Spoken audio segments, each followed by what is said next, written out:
Joining us right now, NewsNation political analyst Mick Mulvaney. He was acting White House chief of staff under President Trump, and Johanna Maska, who is a senior aide to President Obama. Thank you both for being with us. Johanna, our exclusive NewsNation Decision Desk HQ poll, it finds half of voters surveyed would consider a third-party candidate if there's a Biden-Trump rematch, if that was an option. So we're here in this news space representing people in the middle. Do you think both Democrats and Republicans who are really moderate would be open to that third party and actually agree on a very similar nominee?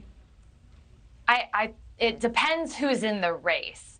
Because the truth is, if President Trump gets on that ballot, Democrats are going to try to make sure that President Trump is not the president of the United States. Yeah, so but what I'm saying is, let me just jump in here, just so we're clear. Yeah. This is in a case where President Trump, if he's running, and President Biden, if he's running, this is a scenario. Yeah. Half of the people that we surveyed believe that they would vote for a third-party candidate if those two men were on the ticket again.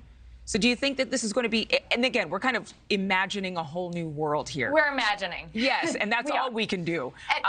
Would it be what I'm saying, though, is Democrats are going to be so worried that President Trump could get on the ballot that there's going to be a huge effort to say don't vote for the third-party candidate. Got you. Now, whether that means that, President Trump divides his vote is a different issue. I do think that there's actually a substantive debate going on within the Republican Party, and I'm very interested, Mick. I love hearing from you, but I think when we see Vice President Pence and Chris Christie get into this race, they're really leading the substantive debate of which direction this party is going into, whether it's going into the party of Ronald Reagan or it's going into a party that has a little bit more of the authoritarian tendencies. And so that debate is kind of playing out, and I think that could divide the Republican Party. Well, Mick, let's talk about it a little bit. I mean, we've got like 99 Republican nominees, but not a really best candidate that everybody's agreeing on.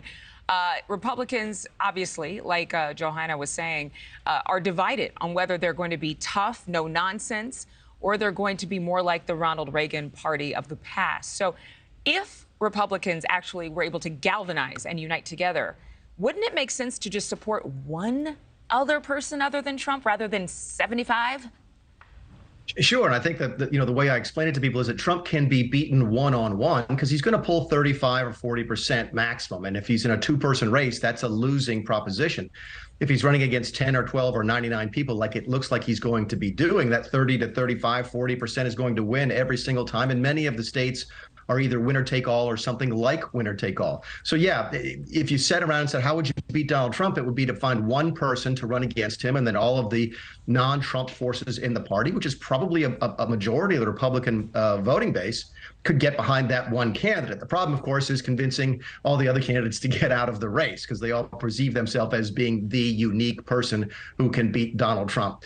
Mike Pence is going to face some challenges. Chris Christie is going to face some challenges, but you might at some point see Trump coming from a bunch of different directions, which is not what he did in 2016, and it could be a new kind of challenge for him. It just seems like, are they all drunk on ego? And I mean this with all due respect. That you never can win if you've got all of these different options. They're separating, they're breaking apart the Republican base.